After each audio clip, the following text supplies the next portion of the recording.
रूस और यूक्रेन जंग और ज्यादा भीषण होती नजर आ रही है। रूस का यूक्रेन से विनाशक बदला, यूक्रेन के ओडेसा में बारूदी प्रहार, मॉस्को पर हमले का लिया गया बदला।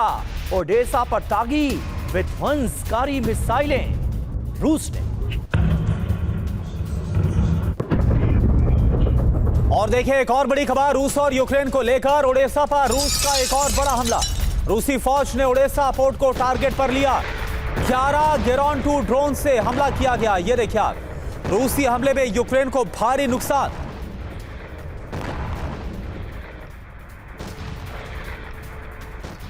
और वहीं रूस का निप्रो में भी बारूदी प्रहार देखने को मिल रहा है। रूसी फौज ने ड्रोन से यहां पर अटैक किया है। रूस ने निप्रो पर दागे गेरान 2 ड्रोन। निप्रो पर 12 से ज्यादा हमले किए गए। तस्वीरें आप देखिए। रूस ने निप्रो पर दागे हैं 40 से ज्यादा ड्रोन। यूक्रेन से मॉस्को पर हमले का बदला लिया गया। रूसी फौज ने रिहायशी इमारत को टारगेट पर लिया। गोला बारूद डिपो पर भी ड्रोन से हमला किया गया। रूसी फौज ने ड्रोन से अटैक किया गया। तस्वीरें आपके सामने। यूक्रेन से मॉस्को पर जो हमला किया गया था उसका बदला लिया गया। 40 से ज्यादा ड्रोन के जरिए यूक्रेन पर प्रहार। रूसी फौज ने रिहायशी इमारत को टारगेट पर लिया। गोला बारूद डिपो पर भी ड्रोन अटैक किया गया। ये तस्वीरें आप देख पा रहे हैं। तो देखिए मॉस्को का प्रतिशोध। यूक्रेन में 8 जगहों पर विस्फोट। 24 घंटे में क्या क्या हुआ है, कहां कहां हमले हुए। 287 हमले हुए हैं। कीव ने 279 हमलों को नाकाम करने का दावा किया। इस वक्त प्रतिशोध की आग में जल रहा है रूस। कहां कहां हमले किए गए। ओडेसा में हमले हुए, निप्रो, खेरसोन, डोनेस्क, ज़ेपोरिजिया, इसके अलावा खार्किव। ये वो तमाम जगह हैं जहां पर रूस की तरफ से हमलों को अंजाम दिया गया है। उनकी पूरी फहरिस्त, उनकी पूरी लिस्ट हम आपको दिखा रहे हैं। इसके अलावा सूमी को हमला करके दहला दिया गया है। निप्रो पेट्रोवस्क में भी धमाके की खबर सामने आ रही है। नुकसान का जहां तक सवाल है, 2 लोगों की मौत और 41 लोगों के घायल होने की खबर सामने आ रही है। जरूरी बात यह है कि यूक्रेन ने रूस पर 1000 से ज्यादा ड्रोन और मिसाइलों से हमले किए हैं।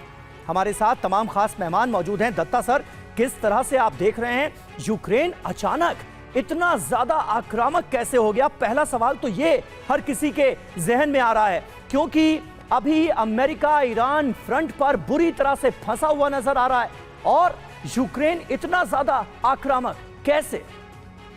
बिल्कुल समीर, देखिए ऐसा है कि 5 साल हो गए जंग को लड़े हुए, जो 2022 से चालू होकर आज तक लगातार चलती चली आ रही है।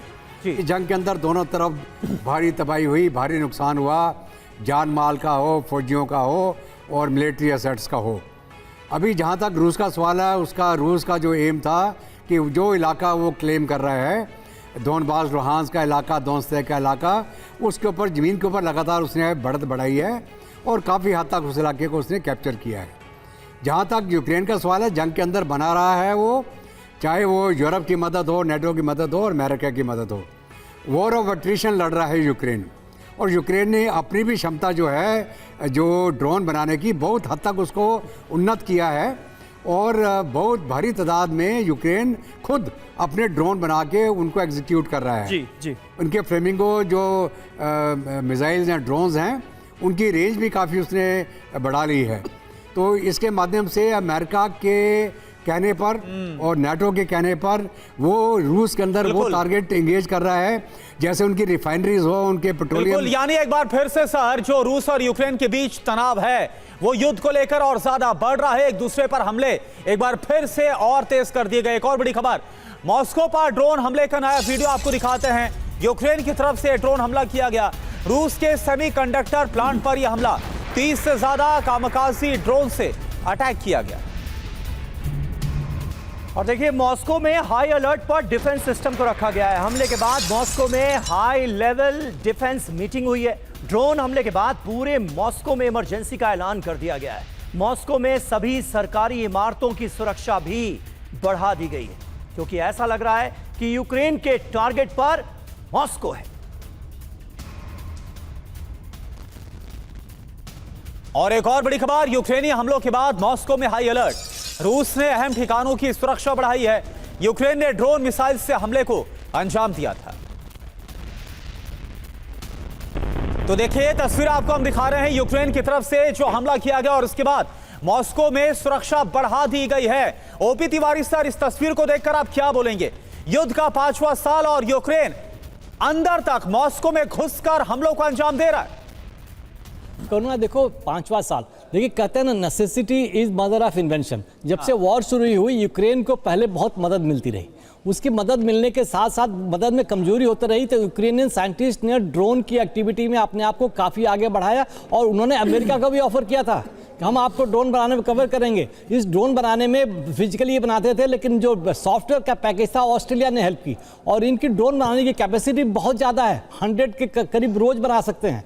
अब ये जो यूक्रेन यूज कर रहा है ये क्वांटिटी यूज कर रहा है, 1000 बॉम्ब एक साथ नहीं भेज रहे, मतलब तुरंत नहीं भेज रहा, लेकिन एक मेजर साथ भेज रहा, सो दैट कि रशिया को काउंटर करना मुश्किल हो रहा है। अभी 1000 ड्रोन जाएंगे और प्लस ये बातें देखिए, अगर एक्टिव हो, कोई भी देश एक्टिव हो, वॉर एक्टिव हो, तो उस समय ड्रोन को रोकना आसान होता है, क्योंकि उसकी जो काउंटर टेररिज्म काउंटर एक्टिविटी है वो तैयार बैठे हैं। जैसे ऑफ सिंदूर में हमने दिखाया कि हम पूरे तैयार बैठे हुए थे, उसके एक और ड्रोन मिसाइल पाकिस्तान को हमने नहीं आने दिया, लेकिन ऐसी एक्टिविटी रशिया के पास नहीं है। ये वॉर होता है और कब एक सरप्राइज अटैक करते हैं, और इनको पता हो मॉस्को में, तो इन ड्रोनों को गिराना, ड्रोन्स को गिराना, इवन स्नाइपर गिरा सकते हैं आसानी से। लेकिन एक चीज बात ये कहना चाहूंगा, ड्रोन न्यूसेंस क्रिएट करते हैं, मीडिया कवरेज करते हैं, लेकिन डैमेज नहीं कर पाते। बिल्कुल सही बात है तिवारी जी। और देखिए, इस वक्त एक और खबर आ रही है, मॉस्को से ही जुड़ी है, बल्कि सेंट्रल मॉस्को का इलाका है जहां पर ब्लास्ट की रिपोर्ट की गई है। शेरेमेत्योवो एयरपोर्ट के पास ड्रोन्स देखे गए हैं। खिमकी, क्लिन, जेलेनोग्राद में धमाकों का दावा किया गया है, यानी खतरा लगातार बरकरार है। डॉक्टर संदीप त्रिपाठी हमारे साथ मौजूद हैं। त्रिपाठी जी, ये तो अचानक से बहुत ज्यादा आक्रामक हो गया यूक्रेन। की बात कर रहे हैं, आज से 5 महीने पहले मैं खुद इस एयरपोर्ट से गुजरा था। अच्छा। और जो मॉस्को जब गए थे तो वहाँ एक तरह से एक स्टेबिलिटी और शांति और युद्ध का ऐसा कोई खौफनाक चेहरा नहीं था जो अभी आप दिखा रहे थे। देखिए, थोड़ी जो पुतिन को समझ है, पुतिन को लेकर के जो मेरी स्टडी है पिछले 10 सालों की, वो ये कहती है कि रूस पर जब भी बहुत बड़े संकट आए हैं तो पुतिन उसको बहुत बड़ा जवाब दिए है और रूस को उस संकट से बाहर लाए, वो चाहे चेचन वॉर रहा हो या 90 के बाद की जो स्थिति रही हो। और फिर इसके बाद रशिया को बहुत ऊपर तक पुतिन लेके गए रशिया को। ये पहली बार ऐसा हो रहा है कि मॉस्को पर, पुतिन की लीडरशिप पे पिछले 26 सालों में मॉस्को पर जो इतने अटैक हो रहे हैं, मुझे लगता है ये पुतिन को भी समझ नहीं आ रहा होगा कि आखिर हो क्यों रहा है ऐसा। यहां से आप देखिएगा आने वाले 2-3 दिनों में एक बड़ी तस्वीर आपको सामने मिलेगी रूस की तरफ से, क्योंकि रूस अभी तक ये नहीं चाहता था कि यूक्रेन को उस तरीके से नष्ट किया जाए या उस तरीके से तबाह किया जाए जैसे कि दुनिया, या जैसे हम लोग एजम्पशन करते थे कि क्यू को या इवन जेलेंस्की को मारना होगी, क्योंकि जेलेंस्की को टारगेट करना बहुत इतना टफ काम नहीं रूस के लिए, जिस प्रकार से उसके पास इंटेलिजेंस, उसके पास माइट है। लेकिन जो रेड लाइन को क्रॉस किया जेलेंस्की ने, यूक्रेन ने क्रॉस किया, उसको लगता है कि मैं ड्रोन के सहारे थोड़ा डिस्टेबलाइज करूंगा, ये पुतिन को अभी नहीं समझ पा रहे हैं। अब फिर से मैं कहता हूं, जिस दिन पुतिन अब इस बात को लेकर के, क्योंकि मॉस्को के अंदर जो लोग हैं, रशियन लोग हैं, वो आदि नहीं इस बात को, वो अपने ऊपर किसी तरह का ड्रोन मिसाइल ये झेलने के आदि नहीं है। तो मुझे लगता है कि ये दबाव पड़ेगा पुतिन पर और यहां से एक निर्णायक आप शिफ्ट देखेंगे रशिया यूक्रेन वॉर को लेकर के। जब ईरान वाला टेंशन चल रहा था तो हमें लग रहा था कि बैक सीट पर आ गया है और पुतिन जो है ईरान पर, दुनिया के अन्य मुद्दों पर उलझे हुए थे। यहीं पर जेलेंस्की को एक मौका मिला और मौका मिल करके उसने दिखाया कि अभी दिखा रहे थे, उसने कहा कि ये बिल्कुल संदीप सर, और यह हमने देखा भी अभी हाल ही में विक्ट्री डे के दौरान जिस तरह से यह कहा गया था कि यूक्रेन कोई हमले नहीं करेगा, यह माना गया था कि अब इसके बाद शांति पूर्ण तौर पर आ जाएगी, लेकिन हो कुछ और ही रहा है। तो देखिए आप जेलेंस्की का प्रतिशोध 24 घंटे की वॉर रिपोर्ट आपको हम दिखाते हैं। बड़ी बात क्या है, यूक्रेन ने 24 घंटे में रूस पर सैकड़ों हमलों को अंजाम दिया। रूस का दावा क्या है, यूक्रेन के 1054 ड्रोन को नष्ट किया गया और 8 गाइडेड एरियल बम को ध्वस्त किया गया। जी हां, तो देखिए जो बड़ी बातें हैं वो हम आपके सामने रख रहे हैं। यूक्रेन के 1054 ड्रोन्स को पर प्रहार किया, हाइमार्स रॉकेट को तबाह किया गया है, एक flamingo long range cruise missile को नष्ट किया गया है, एक नेपच्यून मिसाइल को ढेर किया गया है। यानी हमलों का पैमाना कितना बड़ा था, 6 ड्रोन बोट को मिसाइल से उड़ाया गया है। ये 24 घंटे की वॉर रिपोर्ट हम आपके सामने रख रहे हैं। ये जेलेंस्की का प्रतिशोध एक तरफ और रूस की तरफ से जो आक्रामक जवाब अब इन हमलों के जवाब में दिया जा रहा है, वो दूसरी तरफ सीधे तौर पर नजर आता है। और देखिए एक और बड़ी खबर मॉस्को से ही है। मॉस्को पर हमले के बाद जेलेंस्की का बयान भी आ गया है। रूस पर यूक्रेन की सैन्य कार्रवाई जायज है, जेलेंस्की इसको जायज ठहरा रहे हैं। यूक्रेनी फौज रूस को बारूदी जवाब दे रही है। ड्रोन और मिसाइल से रूस पर हमले जारी हैं। यूक्रेन ने रूस का सुरक्षा घेरा तोड़ दिया है, यह दावा करते हुए नजर आ रहे हैं। यानी एक बहुत बड़ी चुनौती पेश कर दी है यूक्रेन ने अब रूस के सामने।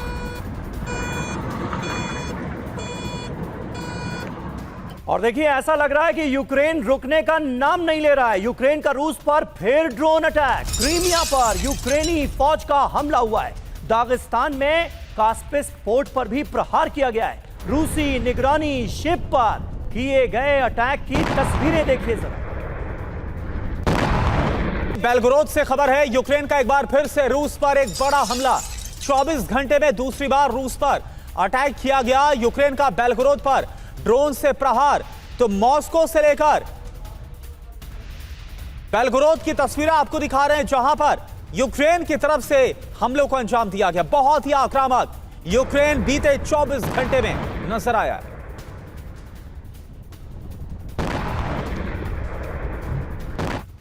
और यूक्रेन ने रूसी नेवी को भी टारगेट किया है। यह खबर आ रही है फ्लोटिला में नेवी पर ड्रोन हमला हुआ। रूसी एयर डिफेंस ने हालांकि इस हमले को नाकाम कर दिया है।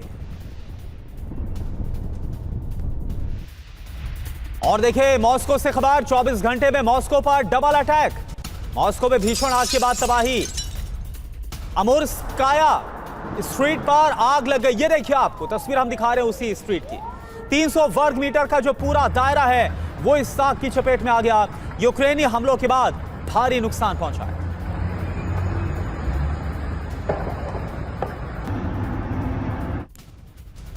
और मॉस्को से एक ताजा तस्वीर हमारे पास आई है, वो अब हम आपको दिखाने जा रहे हैं। मॉस्को में भीषण आग का ये वीडियो है। कंस्ट्रक्शन साइट पर भीषण आग लगी है। आग से सड़क का एक हिस्सा भी पूरी तरह से बर्बाद हो चुका है। ये देखिए तस्वीरें, मॉस्को की ये ताजा तस्वीरें, जिसमें पता चल रहा है कि नुकसान कितना ज्यादा हुआ है। आग की वजह से यातायात भी पूरी तरह से ठप है और जबरदस्त धुएं का गुबार हर तरफ नजर आ रहा है। और देखिए एक और बड़ी खबर, यूक्रेन जंग में कोलंबियाई सैनिक, जी हां, भाड़े के सैनिकों के भरोसे अब यूक्रेन रूस से युद्ध लड़ता हुआ नजर आ रहा है। रूस ने कोलंबियाई सैनिक को पकड़ा भी और इसी के बाद यह खुलासा हुआ, कोलंबियाई सैनिक ने पर्दाफाश किया, यूक्रेन की तरफ से भाड़े के सैनिक अब रूस के खिलाफ युद्ध लड़ रहे हैं। इससे यह भी पता चलता है कि आखिर यूक्रेन के पास सैनिकों की कितनी भारी कमी हो गई है। लेकिन इसके बावजूद जेलेंस्की के तेवर नरम होने का नाम नहीं ले रहे।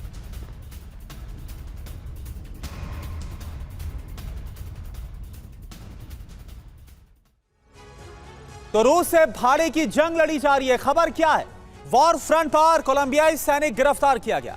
कोलंबियाई सैनिक से पूछताछ में पर्दाफाश हुआ है। यूक्रेन ने कोलंबियाई सैनिक की अगर आप बात करें तो वैकेंसी बाकायदा यहां पर निकाली थी। राइफल, रेडियो देकर युद्ध में भेजा गया। कोलंबियाई टुकड़ी के सभी सैनिक ढेर किए गए। बड़ी बात क्या है, यूक्रेन में 11,000 भाड़े के सैनिक हैं। अभी तक 7,000 कोलंबियाई सैनिक यहां पर अगर बात की जाए तो मौजूद है, जो कि रूस के खिलाफ युद्ध लड़ते हुए नजर आ रहे। ओपी तिवारी सर, ये जो खबर सामने आई है, कोलंबियाई सैनिक यानी कि जो भाड़े के जो सैनिक हैं, इसको इनका जो इस्तेमाल किया जा रहा है और इनके सहारे युद्ध लड़ा जा रहा है, बड़ी बात तो ये, इस पर मैं आपसे बात करूंगा। लेकिन जो भाड़े के सैनिक हैं, जेलेंस्की का प्लान क्या है ये आप समझ लीजिए पहले। दरअसल लैटिन अमेरिकी मुल्कों में वैकेंसी निकाली गई जेलेंस्की की तरफ से।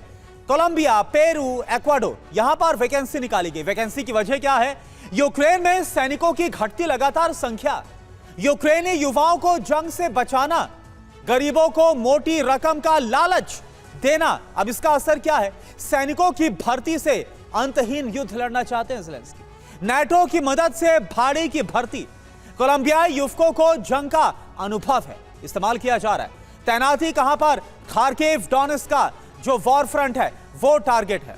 एक और अहम डेवलपमेंट, अहम पॉलिटिकल डेवलपमेंट केरलम में हो रहा है, जहां पर सतीशन सरकार के शपथ ग्रहण समारोह की ये सीधी तस्वीरें आपके सामने हैं। यूडीएफ की सरकार बनने जा रही है। कांग्रेस पार्टी इस गठबंधन का सबसे अहम हिस्सा।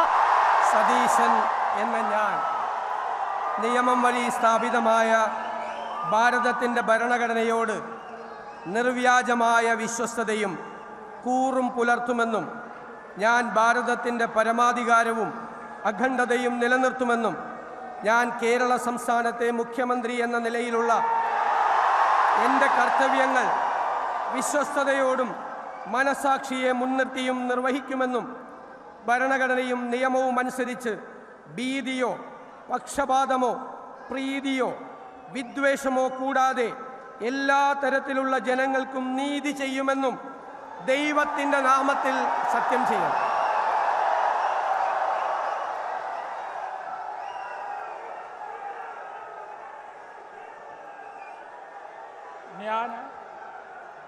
വടശ്ശേരി ദാമോദര മേനോൻ സതീശൻ എന്ന ഞാൻ കേരള സംസ്ഥാനത്തെ മുഖ്യമന്ത്രി എന്ന നിലയിൽ എൻ്റെ പരിഗണനയിൽ കൊണ്ടുവരുന്നതോ എൻ്റെ അറിവിൽ വരുന്നതോ ആയ ഏതെങ്കിലും വിഷയം അങ്ങനെയുള്ള മന്ത്രി എന്ന നിലയിലുള്ള എൻ്റെ കർത്തവ്യങ്ങളുടെ മുറപ്രകാരമുള്ള നിർവഹണത്തിന് ആവശ്യമാകുന്നതൊഴികെ ഞാൻ ഏതെങ്കിലും ആൾക്കോ ആളുകൾക്കോ നേരിട്ടോ നേരിട്ടല്ലാതെയോ അറിയിച്ചു കൊടുക്കുകയോ വെളിപ്പെടുത്തി കൊടുക്കുകയോ ചെയ്യുകയില്ലെന്ന് ദൈവത്തിൻ്റെ നാമത്തിൽ സത്യം ചെയ്യുന്നു.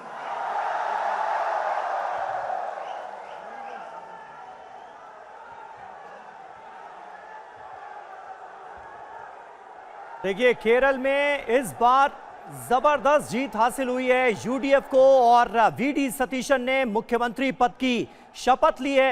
और इससे पहले हम उनका बयान सुन रहे थे, उन्होंने कहा, क्योंकि आज ये खबर सामने आ रही है कि कुल 20 मंत्री जो हैं वो शपथ लेंगे, जिसमें से 14 नए चेहरे हैं, 2 महिलाएं हैं और 2 एसटी कैंडिडेट्स हैं, एसटी विधायक हैं, जिन्हें मंत्री पद की शपथ दिलाई जानी है।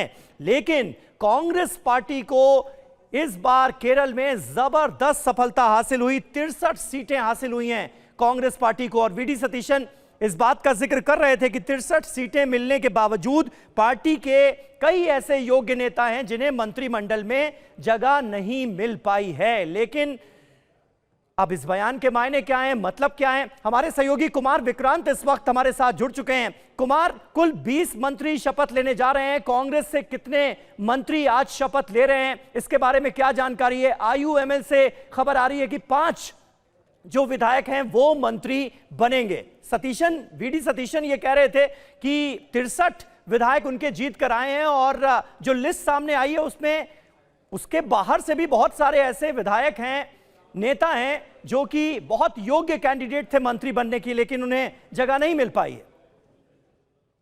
जी बिल्कुल, देखिए आप मंत्री पद की बात कर रहे हैं। केरल में जो लड़ाई थी वो मुख्यमंत्री पद को लेकर बहुत जबरदस्त रही। हाँ। राहुल गांधी के करीबी संगठन महासचिव कांग्रेस पार्टी के केसी वेणुगोपाल, जो कि पीएसी के संसद में चेयरमैन भी हैं, उनके साथ विधायकों की संख्या ज्यादा थी। वो दावा उनका बहुत मजबूत था। लेकिन जहां तक वीडी सतीशन की बात है, वो 6 बार के लगातार विधायक है और वीडी सतीशन के बारे में कहा जाता है कि वो जनप्रिय नेता हैं। तो ऐसे में कांग्रेस आलाकमान के लिए बड़ी मुश्किल थी। और साथ ही साथ वरिष्ठ नेता रमेश चेन्नीथल्ला भी थे मुख्यमंत्री की दौड़ में, जिनकी ओर से ये कहा गया था कि जब 10 साल पहले जब सरकार कांग्रेस की बन रही थी, यानी कि 2011 में जब बन रही थी, तो उस वक्त में उनके नेतृत्व में पार्टी जीती थी। और ये कहा गया था कि वरिष्ठ जो है ओमन चांडी हैं, इसलिए उनको बना दिया जाए। तो उनका इस बार उनका दावा बनता है, क्योंकि अब ये बात अब लागू होनी चाहिए। तो इन 3 नेताओं के इर्द गिर्द कांग्रेस पार्टी को 1 हफ्ते से ज्यादा का वक्त लगा मुख्यमंत्री चुनने में। आखिर में वायनाड सीट की बात करें, जहां से राहुल गांधी सांसद रहे, जहां से फिलहाल प्रियंका गांधी सांसद हैं, जो सीट आईयूएमएल ने कांग्रेस को दी थी, वहां पर आईयूएमएल का खासा प्रभाव है। और आईयूएमएल का जो पक्ष था वो चाहता था कि विधायकों में से, यानी वीडी सतीशन के हक में था। और साथ ही साथ एके एंटनी, जो सोनिया गांधी के अहम सलाहकार रहे, उनसे जब राय ली गई तो उन्होंने ये सलाह दी कि जहां तक नेता चुनने की बात है तो केरल के लिहाज से जनप्रिय नेता जो हैं उनको चुना जाए। और ऐसे में वीडी सतीशन ने रमेश चेन्नीथल्ला और दूसरे नेता केसी वेणुगोपाल को पीछे छोड़कर मुख्यमंत्री की कुर्सी हासिल कर ली। हालांकि शुरुआत में रमेश चेन्नीथल्ला नाराज बताए जा रहे थे, लेकिन बाद में उनसे आलाकमान ने बात की और खुद वीडी सतीशन ने बात की, जिसके बाद ये मामला सुलझा है।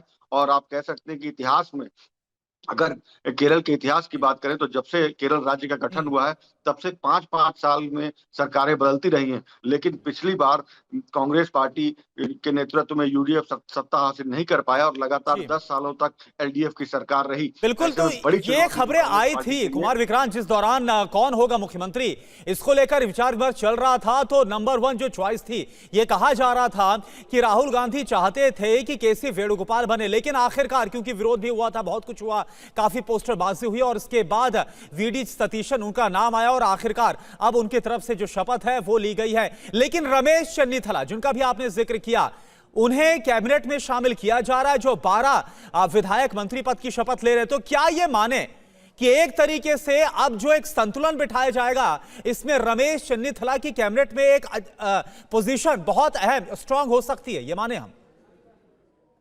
जी, निश्चित तौर पर रमेश चेन्नीथला से जब बात की गई है, आलाकमान ने बात की है, वीडी सतीशन ने खुद बात की है, तो माना जा रहा है कि उनकी जो हैसियत होगी वो अहम होगी, उनको अहम मंत्रालय दिया जाएगा, क्योंकि रमेश चेन्नीथला वो नेता हैं जो एनएसयूआई के अध्यक्ष रहे, यूथ कांग्रेस के अध्यक्ष रहे, प्रदेश कांग्रेस के अध्यक्ष रहे, बहुत पहले ही वो एआईसीसी में यानी कांग्रेस पार्टी के राष्ट्रीय महासचिव रह चुके हैं, फिलहाल महाराष्ट्र जैसे राज्य के इंचार्ज हैं। तो ऐसे में उनको संतुष्ट करना बहुत जरूरी था कांग्रेस पार्टी के लिए, और ये बताया जा रहा था कि उनसे आखिरी वक्त में बातचीत कर ली गई है और वो वीडी सतीशन सरकार में शामिल होने के लिए तैयार हो गए। अच्छा कुमार, ये बताइए कि इस जीत के साथ और केरल में यूडीएफ की सरकार बनने के साथ कांग्रेस पार्टी के लिहाज से अगर हम खास तौर पर बात करें तो इसे कैसे देखा जा रहा है? क्योंकि ये रिजल्ट के दिन भी हम और आप बात कर रहे थे कि किस तरह से इंडिया का जो पूरा नक्शा है वो अब भगवा नजर आता है, जगह जगह एनडीए की सरकार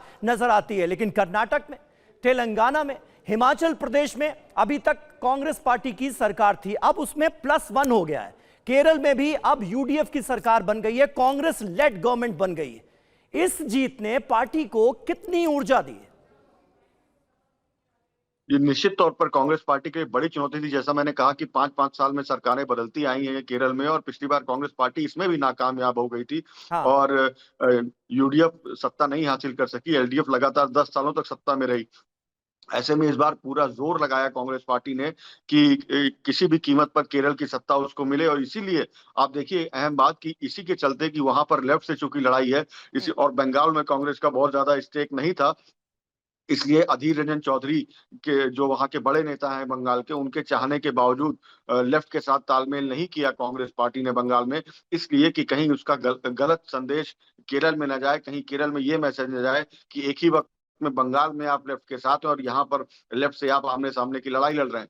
तो ऐसे में कांग्रेस पार्टी ने लेफ्ट से गठबंधन नहीं किया, तो कितना अहम था कांग्रेस पार्टी के लिए, और खासकर तब जब राहुल गांधी केरल की वायनाड सीट से जीत कर तब आए जब अमेठी हार गए, और जब राहुल गांधी ने इस बार ज्यादा वोटों से जीतने के बाद अमेठी सीट को रखा और वायनाड को खाली किया, तो वो सीट प्रियंका गांधी को दे दी। तो ऐसे में केरल कांग्रेस के लिए खासा अहम था और उसकी नाक का सवाल था, और जिसमें कि कांग्रेस पार्टी के नेतृत्व में यूडीएफ की सरकार बनी, जिसको लेकर के अब इसी के चलते प्रियंका गांधी, राहुल गांधी, मल्लिकार्जुन खड़गे, कांग्रेस के मुख्यमंत्री सुखविंदर सुक्खू जैसे तमाम वरिष्ठ नेता वहां पर शपथ ग्रहण समारोह में मौजूद हैं और सभी नजर आ रहे हैं। और इससे कांग्रेस पार्टी को जो जिस तरीके से तमिलनाडु में डीएमके के साथ हो गई और वहां पर उसको हार का सामना करना पड़ा, लेकिन कहते हैं ना कि किस्मत अगर साथ हो तो सियासत में फायदा हो जाता है। हाँ। तो वैसा ही कुछ हुआ कि जो विजय की पार्टी है उनको कुछ सीटों की जरूरत पड़ी। सही बात है, डीएमके के साथ इतना पुराना गठबंधन, इतने पुराने सहयोगी, लेकिन सरकार में शामिल होने का मौका नहीं मिला कांग्रेस पार्टी को, और विजय के मुख्यमंत्री बनने के बाद कांग्रेस पार्टी अब वहां पर भी सरकार में शामिल हो गई है। यानी एक तो फायदा कांग्रेस पार्टी के लिहाज से यह कि केरल में सरकार बनी, दूसरा तमिलनाडु की सरकार में भी कांग्रेस पार्टी शामिल हो गई है। तो ये एक पॉजिटिव आउटकम कांग्रेस पार्टी के लिहाज से देखा जा रहा है। बहुत बहुत शुक्रिया आपका हमारे साथ जुड़ने के लिए कुमार विक्रांत, और ये सारी जानकारी हमें देने के लिए। तो ये तस्वीरें आपको दिखा रहे हैं सतीशन मंत्रिमंडल की जो खास बातें हैं वो भी हम लगातार फ्लैश कर रहे हैं। कुल मंत्री 20 बन रहे हैं, नए चेहरे 14 हैं, महिलाओं को भी मौका दिया गया है और 2 एसटी विधायक जो चुनकर आए हैं उन्हें भी मौका दिया गया है। तो एलडीएफ की विदाई हो गई है और आज से कांग्रेस केरल की सत्ता में आई है। कुमार विक्रांत हमारे साथ अभी भी बने हुए हैं। कुमार, अब आप जरा यह भी बता दीजिए कि ये जो लेफ्ट की आइडियोलॉजी है उसके बारे में यह कहा जा रहा है कि ये अब खात्मे की तरफ है। एक जमाना था जब केरल और पश्चिम बंगाल जैसे स्टेट्स में लेफ्ट का दबदबा होता था, पश्चिम बंगाल से भी लगभग साफ, और अब केरल में भी जो इकलौती सरकार थी देश में लेफ्ट पार्टियों की वो भी चली गई। इसे कैसे देखा जाए? जी देखिए, निश्चित तौर पर केरल, बंगाल और त्रिपुरा ये आखिरी 3 किले थे लेफ्ट पार्टी के। और केरल के में हारने के बाद ये कहा जा रहा है कि देश में अब लेफ्ट की कहीं पर भी सरकार नहीं है, लेफ्ट का किला ध्वस्त हो गया है। यहाँ तक कि शशि थरूर जो कांग्रेस के बड़े नेता हैं उनसे हमने पूछा था ये बात कि लेफ्ट की अब कहीं सरकार नहीं बची है, तो उन्होंने कहा शायद देश में लेफ्ट की विचारधारा को नकार दिया है।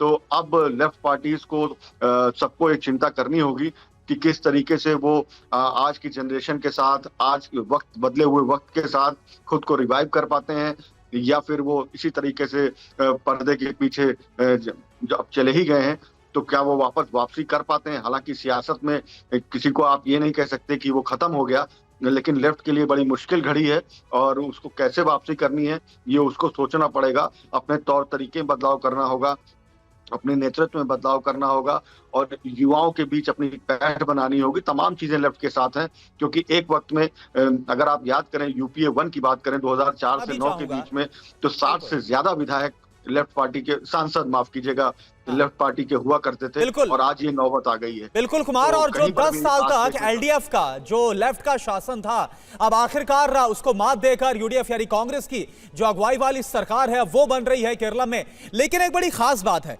देखिए कर्नाटक हो, तेलंगाना हो या फिर हिमाचल प्रदेश हो, यहां पर कांग्रेस की सरकार यानी यहां पर कांग्रेस की मुख्यमंत्री थे। लेकिन जिस तरह से केरला में भी विजय को हासिल किया, क्योंकि लगातार यह कहा जा रहा था और एक ऐसा सियासी माहौल भी बनता हुआ नजर आ रहा था कि हर बार हर जगह कांग्रेस को कहीं ना कहीं मुंह की खानी पड़ रही थी। यहां पर जो ये जीत मिली है, बढ़त मिली है, ये कितना काम करने वाली है? अगर आगे की सियासत के बारे में देखें, कितना कॉन्फिडेंस देती नजर आएगी? देखिए, जैसा मैंने कहा कि कांग्रेस पार्टी के लिए बड़ी मुश्किल चुनाव था ये, क्योंकि इतिहास में पिछली बार ऐसा हो गया कांग्रेस पार्टी के साथ कि 5-5 साल में जहां सरकार बदलती हो वहां भी आप नहीं जीत पाए। तमाम कांग्रेस पार्टी के भीतर बातें होने लग गई और जब 2019 में राहुल गांधी वहां से चुनाव जीते और अमेठी से हार गए, तो 2021 के चुनाव में जब कांग्रेस पार्टी की सरकार वहां नहीं बनी तो एक बहुत बड़ा सेटबैक था कांग्रेस पार्टी के लिए। इसलिए अगर आप इस बार देखें तो कांग्रेस पार्टी ने टिकट बंटवारे में नए लोगों को टिकट दिया, साथ ही साथ संगठन महासचिव को पूरा जोर लगाने के लिए कहा। केसी वेणुगोपाल जो कि केरल से ही आते हैं, जो भी बागी उम्मीदवार थे उनके घर घर जाकर और ये बात भी कहीं ना कहीं अच्छी रही, जो पार्टी का केरलम का काडर है उसमें भी एक अच्छा मैसेज गया, अच्छा संदेश गया कि भाई केंद्रीय नेतृत्व से कोई एक बड़ा नेता जो है वो थोपा नहीं गया स्टेट में, और जो वीडी सतीशन जो कि बतौर लीडर ऑफ ऑपोजिशन इतने दिनों तक लड़ाई लड़ रहे थे लेफ्ट की सरकार के खिलाफ, उन्हें ही मुख्यमंत्री बनाने के बारे में फैसला लिया गया। बहुत बहुत शुक्रिया आपका कुमार विक्रांत हमारे साथ जुड़ने के लिए।